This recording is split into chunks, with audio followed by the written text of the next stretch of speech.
I don't know if you have ever had the experience when you come to the very beginning of this section, starting with Romans 1:18, of somehow entering into a good news, bad news joke. We don't hear so many good news, bad news jokes these days, but a number of years ago they were very popular, and there were even variations on the good news, bad news jokes. There were bad news jokes.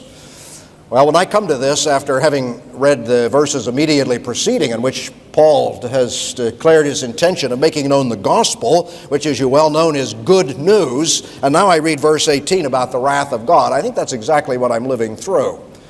It's a little bit like the man who fell out of a window up on the 90th floor of a building, and as he passed the 40th floor going down, somebody called out to him how he was doing, and he said, "So far I'm doing all right." You sort of feel that after you have read about the gospel. So far I'm doing all right, but now you come to verse 18, and what you find is that the wrath of God is revealed from heaven against all the godlessness and wickedness of men. You want to say to yourself, well, where is the good news now?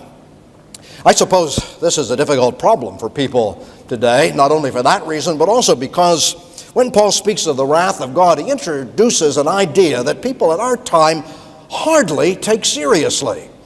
You can talk about the love of God, and that's all right. They may not actually believe necessarily in God as he is of himself, but at least if there is a God, they don't have any trouble thinking of him as being a God of love. But mention the wrath of God, to talk about punishment or hell or judgment or any of those things, that people think you're out of your mind. You must be kidding, they say.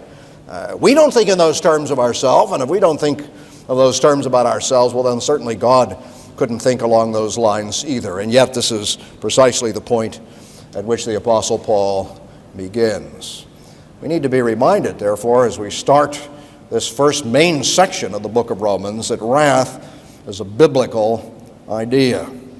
It's strong in the Old Testament, and although it's treated in a different way in the New Testament as a result of the death of Jesus Christ, it's no less strong in the New Testament.